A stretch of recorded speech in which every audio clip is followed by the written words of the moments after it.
बिस्मिल्लाहिर्रहमानिर्रहीम।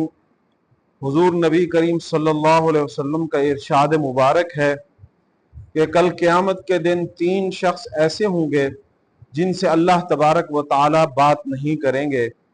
उनमें से एक शख्स जो किसी दूसरे शख्स को चीज़ देता है और एहसान जतलाता है और उसको बार बार कहता है कि मैंने तेरे लिए ये कर दिया, मैंने तेरे लिए ये कर दिया। एहसान जतलाने वाला शख्स कल क़यामत के दिन अल्लाह उसे हम कलाम नहीं होंगे।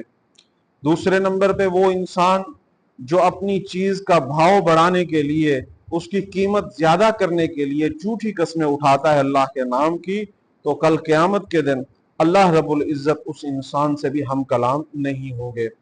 और तीसरे नंबर पे वो इंसान जो अपना तहबंद अपने टखनों से नीचे रखता है, बगैर किसी उज़र, बगैर किसी वजह के, सिर्फ अपनी बड़ाई और तकब्बुर को जाहिर करने के लिए ये काम करता है, तो उस शख्स से भी अल्लाह तबारक व ताला कल क़यामत के दिन बात नहीं करेंगे।